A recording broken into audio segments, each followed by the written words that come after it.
Hello friends, welcome to this platform. स्वागत है आपका इस प्लेटफॉर्म में। तो आज का जो सेशन है वो जे टेट हिंदी पेडागोजी का सेशन है। ठीक है, ये 1 to 5 लेवल का पेडागोजी है जो हिंदी में 10 क्वेश्चन पूछे जाते हैं पेडागोजी का। तो आज का जो सेशन हो वो 5वां सेशन है और इसमें टॉप मोस्ट 20 क्वेश्चन रहेंगे और ये 20 क्वेश्चन बहुत ही इंपॉर्टेंट है फ्रेंड्स, आप लोग जरूर देखिएगा। और चौथा सेट तक मैंने वीडियो अपलोड कर दिया था, आप लोग जरूर देखिएगा जा करके प्ले लिस्ट में। ठीक है, तो आज का हम लोग सेशन स्टार्ट करते हैं। ये 5वां सेशन है। वीडियो अच्छा लगे तो वीडियो को लाइक शेयर एंड चैनल को सब्सक्राइब जरूर कीजिएगा फ्रेंड्स। ठीक है, तो हम लोग आज का सेशन स्टार्ट करते हैं। आज का पहला क्वेश्चन है, आगमनात्मक और निगमनात्मक विधि यानी कि इंडक्टिव डिडक्टिव मेथड का मिश्रण व्याकरण शिक्षण में क्यों उपयोगी है? क्योंकि यह बच्चों को केवल नियम रटने के लिए प्रेरित करती है कि क्योंकि यह पहले उदाहरणों से नियम बनाती है और फिर उन नियमों का अभ्यास कराती है, क्योंकि इसमें शिक्षक को बिल्कुल भी मेहनत नहीं करनी पड़ती, क्योंकि यह केवल उच्च स्तर के विद्यार्थियों के लिए ही बनी है। इसका राइट आंसर जो होगा वो ऑप्शन नंबर 2 होगा, क्योंकि यह पहले उदाहरण से नियम बनाती है और फिर उन नियमों का अभ्यास कराती है। जैसे कि बताया गया है कि इंडक्टिव और डिडक्टिव मेथड जो होता है, सबसे पहले विशिष्ट उदाहरण प्रस्तुत किए जाते हैं। इसमें पहले क्या किया जाता है, उदाहरण को प्रस्तुत किया जाता है, फिर उनसे समान नियम निकाले जाते हैं। ठीक है, जबकि निगमनात्मक विधि में पहले नियम बताकर उदाहरण दिए जाते हैं। तो इन दोनों का मिश्रण व्याकरण शिक्षण को सबसे प्रभावी बनाता है, क्योंकि बच्चे पहले क्या करते हैं, उदाहरण को समझते हैं और फिर व्याकरण के नियम को क्या करते हैं, फिर ये नियम को समझते हैं और पक्का करते हैं। तो ये याद रखना है फ्रेंड्स। ठीक है, अगला प्रश्न है, प्राथमिक स्तर पर बच्चों की भाषा का आकलन करने का सबसे कमजोर तरीका कौन सा है? यहाँ कमजोर तरीका पूछा जा रहा है कि किसी देखी गई घटना का मौखिक वर्णन करना है, कि कहानी को अपने शब्दों में दोबारा सुनाना है, कि श्रुत लेख यानी डिक्टेशन अर्थात सुनकर शब्दों को ज्यों त्यों लिखना है, या अधूरी कहानी को अपनी कल्पना से पूरा करना है। तो इसका राइट आंसर जो होगा वो आपका ऑप्शन नंबर 3 होगा, यानी श्रुत लेख यानी डिक्टेशन होगा, अर्थात सुनकर शब्दों को ज्यों का त्यों लिखना। यहाँ पे बोला गया है कि प्राथमिक स्तर का जो भाषा का मुख्य उद्देश्य होता है वो मौलिक अभिव्यक्ति क्या होता है, इसका मौलिक अभिव्यक्ति और क्या है, समझ है, समझ। ठीक है, ये याद रखना है। श्रुत लेख केवल यांत्रिक श्रवण और वर्तनी यानी स्पेलिंग की जांच करता है। इससे बच्चे की सृजनात्मकता या भाषा समझ का आकलन नहीं होता है। इसके विपरीत मौखिक वर्णन हो या कहानी सुनाना हो और कल्पना से पूरा करना उच्च स्तरीय आकलन के तरीके हैं। इसलिए ऑप्शन नंबर 3 जो है बिल्कुल राइट आंसर है। ये याद रखना है कि प्राथमिक स्तर का जो भाषा का मुख्य उद्देश्य होता है वो मौलिक अभिव्यक्ति और समझ है। ठीक है, अगला प्रश्न है, बहुभाषिकता के संदर्भ में कौन सा कथन गलत है? यह बच्चों के भाषाई और मानसिक विकास में सहायक है, यह कक्षा में शिक्षण अधिगम प्रक्रिया को समृद्ध बनाती है, यह बच्चों की पहचान का एक महत्वपूर्ण हिस्सा है, यह कक्षा में केवल भ्रम पैदा करती है और सीखने की गति को रोकती है। तो इसका राइट आंसर जो होगा वो ऑप्शन नंबर आपका 4 होगा, यह कक्षा में केवल भ्रम पैदा करती है और सीखने की गति को रोकती है। शिक्षा शास्त्र में बहुभाषिकता को एक संसाधन यानी रिसोर्स माना गया है। क्या माना गया है उसको? रिसोर्स माना गया है। बहुभाषिकता को क्या माना गया है? रिसोर्स। याद रखना है, न कि बाधा या भ्रम। याद रखना है, यह बच्चों के संज्ञानात्मक विकास, भाषाई समृद्धि और आपसी जुड़ाव को बढ़ावा देती है। इसलिए ऑप्शन नंबर 4 जो है बिल्कुल राइट आंसर है। अगला प्रश्न है, चेक लिस्ट का प्रयोग भाषा मूल्यांकन में कब किया जाता है? बच्चों की विशिष्ट त्रुटियों की पहचान करने के लिए, या किसी कौशल या व्यवहार की उपस्थिति या अनुपस्थिति को दर्ज करने के लिए, या साल के अंत में केवल ग्रेड देने के लिए, या बच्चों के बीच तुलना करने के लिए? तो इसका राइट आंसर जो होगा वो ऑप्शन नंबर 2 होगा, किसी कौशल या व्यवहार की उपस्थिति या अनुपस्थिति को दर्ज करने के लिए।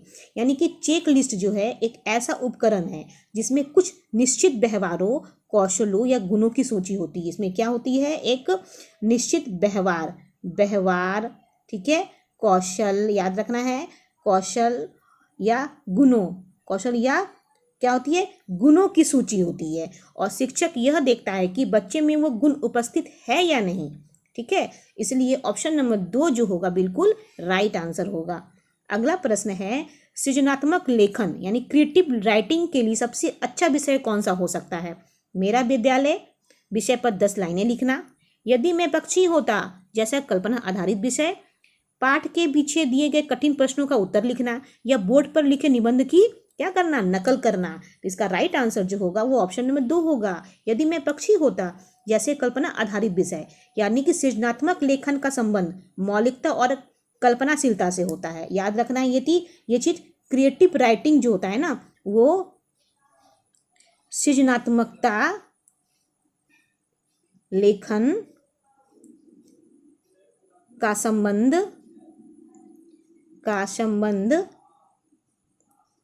मौलिकता एवं कल्पनाशीलता से होता है। मौलिकता और कल्पनाशीलता से होता है, ये याद रखना है। यदि मैं पक्षी होता, जैसे विषय बच्चों को स्वतंत्र रूप से सोचने, अपने विचार गढ़ने और कल्पना का दायरा बढ़ाने का अवसर देता है। इसलिए ऑप्शन नंबर 2 जो है बिल्कुल सटीक आंसर है। अगला प्रश्न है, भाषा अर्जन किसके द्वारा सबसे अधिक प्रभावित होता है? स्कूल के कठोर अनुशासन और नियमों से, समृद्ध भाषाई परिवेश और घर के वातावरण से, या व्याकरण की नई नई पुस्तकों को पढ़ने से, या केवल टेलीविजन और इंटरनेट देखने से? तो इसका राइट आंसर जो होगा वो ऑप्शन नंबर 2 होगा, समृद्ध भाषाई परिवेश और घर के वातावरण से। भाषा अर्जन एक स्वाभाविक प्रक्रिया है। क्या है ये? एक स्वाभाविक प्रक्रिया है, याद रखना है, जो बच्चों को उसके परिवेश से स्वतः प्राप्त होता है। परिवेश से क्या होता है? वो स्वतः प्राप्त होता है। जितना समृद्ध, सकारात्मक और संवादपूर्ण भाषाई परिवेश बच्चों को मिलेगा, उसका भाषा अर्जन उतना ही बेहतर होगा। इसलिए ऑप्शन नंबर 2 जो है बिल्कुल राइट आंसर है। अगला प्रश्न है, उपचारात्मक शिक्षण यानी रिमेडियल टीचिंग में शिक्षक का व्यवहार कैसा होना चाहिए? अत्यधिक कठोर और अनुशासनात्मक, सहानुभूति, धैर्यवान और उत्साहवर्धक, उदासीन और केवल पाठ्यक्रम पूरा करने वाला, या केवल उन बच्चों पर ध्यान देने वाला जो होशियार है?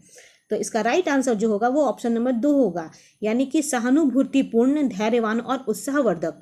उपचारात्मक शिक्षण उन बच्चों के लिए होता है जो सीखने में पिछड़ गए हैं, यानी कि रिमेडियल, यानी जो पिछड़े बच्चे हैं, जो पिछड़ गए हैं, ठीक है, पिछड़ गए हैं या उन्हें कठिनाई या हो रही है। ऐसे में शिक्षक का दृष्टिकोण क्या होना चाहिए? सहानुभूतिपूर्ण होना चाहिए, धैर्यवान होना चाहिए और उत्साहवर्धक होना चाहिए, ताकि बच्चों का आत्मविश्वास बढ़ाने वाला हो, ठीक है, और बच्चों का आत्मविश्वास क्या हो? बढ़ जाए। इसलिए ऑप्शन नंबर 2 राइट आंसर है। अगला प्रश्न है, अधिगम अक्षमता में एलेक्सिया किससे संबंधित विकार है? लिखने की समस्या से, या मस्तिष्क में क्षति के कारण पढ़ने की क्षमता खो देने से, या गणितीय गणनाओं को भूल जाने से, या केवल सुनकर न समझ पाने से? तो इसका राइट आंसर जो होगा वो ऑप्शन नंबर 2 होगा, मस्तिष्क में क्षति के कारण पढ़ने की क्षमता खो देने से। एलेक्सिया या डिलेक्सिया मुख्य रूप से पठन संबंधी विकार होता है, यानी यह जो होता है ये रीडिंग डिसऑर्डर होता है। रीडिंग, याद रखना है, रीडिंग डिसऑर्डर, ठीक है, ये रीडिंग डिसऑर्डर होता है जो मस्तिष्क में चोट लगने से या विकास संबंधी समस्याओं का कारण बनता है। इसलिए ऑप्शन नंबर 2 जो बिल्कुल राइट आंसर है। अगला प्रश्न है, पाठ्य पुस्तकों में चित्रों का समावेश क्यों किया जाता है?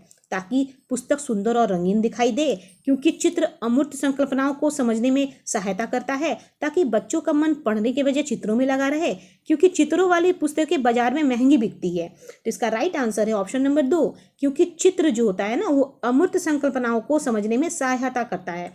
यानी प्राथमिक हो या माध्यमिक स्तर के बच्चे क्या करते हैं? मूर्त यानी चीज़ों से जल्दी सीखते हैं।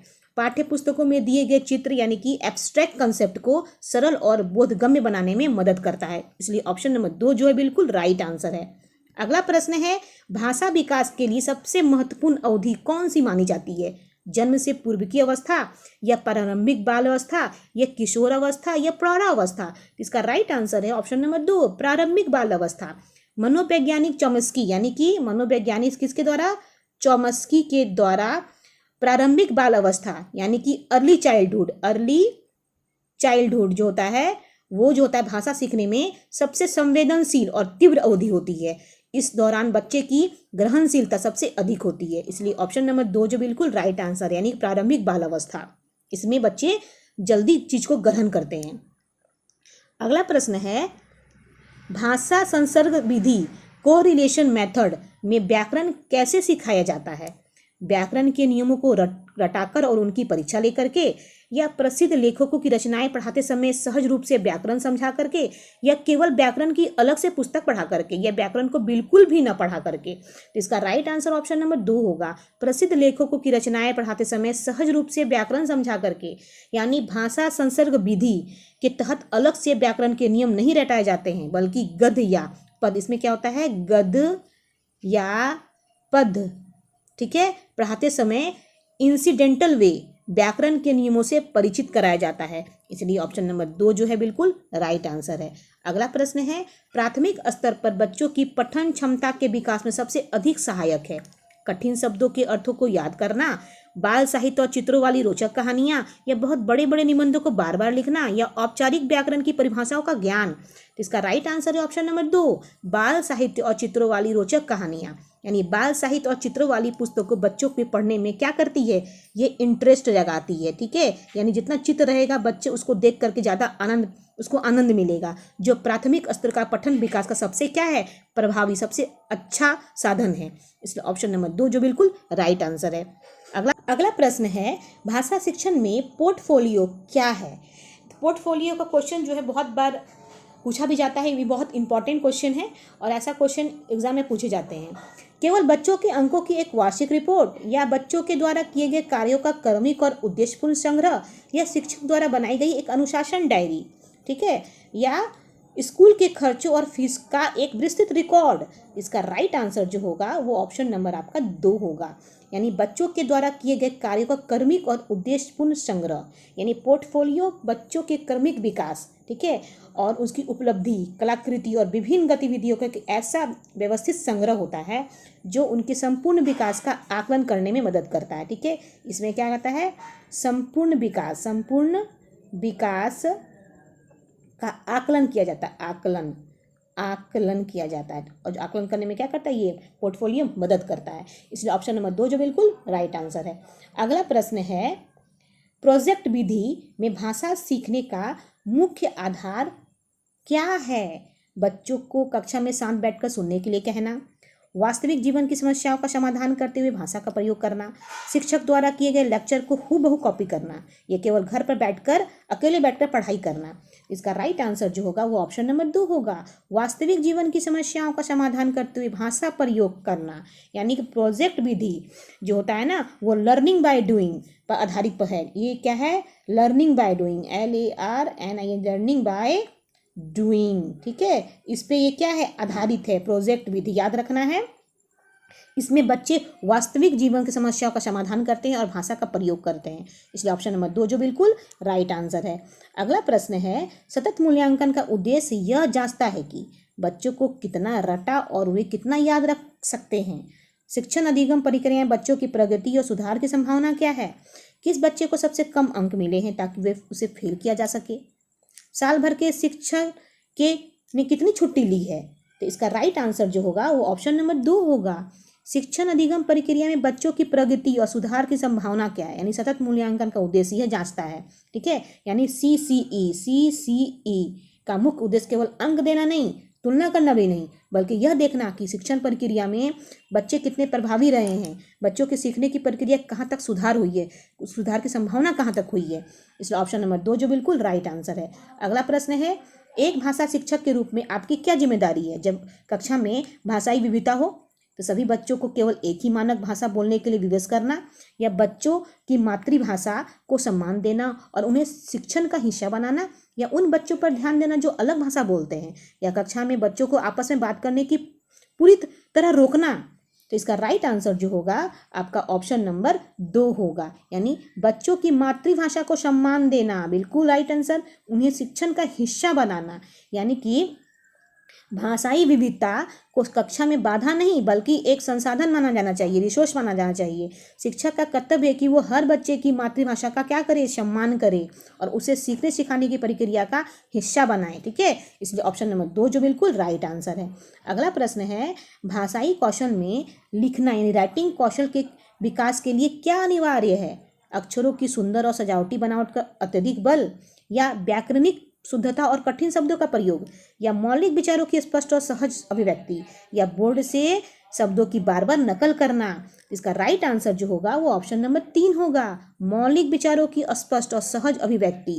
यानी लिखना केवल अक्षरों को सुंदर बनाना या नकल करना नहीं है, लेखन कौशल का वास्तविक विकास तभी माना जाता है जब बच्चा अपने मौलिक विचारों को स्पष्ट और अनुभव के रूप में लिखित रूप से व्यक्त करता है, यानी सहज अभिव्यक्ति। इसलिए ऑप्शन नंबर 3 जो है बिल्कुल राइट आंसर है।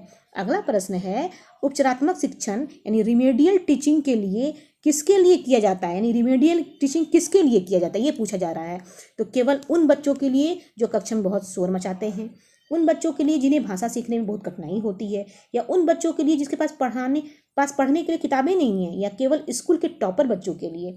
इसका राइट आंसर है ऑप्शन नंबर 2, उन बच्चों के लिए जिन्हें भाषा सीखने में विशेष कठिनाई होती है। यानी रिमेडियल टीचिंग जो होता है, यानी कि उनका उद्देश्य उन कमजोर या अधिगम अंतराल यानी लर्निंग गैप्स को दूर करता है, जो सामान्य शिक्षण के द्वारा बच्चों को भाषा को समझने में आ रही बाधाओं का कारण बनते हैं। इसलिए ऑप्शन नंबर 2 जो है बिल्कुल राइट आंसर है। अगला प्रश्न है, अधिगम अक्षमता में एफेजिया किसके संबंधित विकार है, केवल पढ़ने की समस्या से, या गणितीय गणनाओं को न समझ पाने से, या विचारों को भाषा के माध्यम से व्यक्त करने और समझने की अक्षमता से, या केवल हाथ से लिखने की समस्या से। इसका राइट आंसर जो होगा वो ऑप्शन नंबर 3 होगा, यानी विचारों को भाषा के माध्यम से व्यक्त करने और समझने की अक्षमता से। यानी एफेसिया जो है एक ऐसा भाषा विकार है जो मस्तिष्क के क्षतिग्रस्त हो जाने के कारण होता है, ठीक है, जिससे व्यक्ति को बोलने, सुनने, पढ़ने या लिखने वाली विचारों के आदान प्रदान में क्या होती है, मुश्किलें आती हैं, कठिनाइयाँ आती हैं। इसलिए ऑप्शन नंबर 3 जो है बिल्कुल राइट आंसर है। अगला प्रश्न है, लास्ट प्रश्न, भाषा की कक्षा में सक्रिय भागीदारी यानी एक्टिव पार्टिसिपेशन का अर्थ है शिक्षक के बोलने पर बच्चे का लगातार तालियां बजाना, या बच्चों की चर्चा, नाटक, प्रश्न पूछने पे बढ़ चढ़ कर हिस्सा लेना, या बच्चों का कक्षा में चुपचाप बैठकर केवल नोट्स बनाना, ये सभी बच्चों का एक साथ शोर मचाकर उत्तर देना।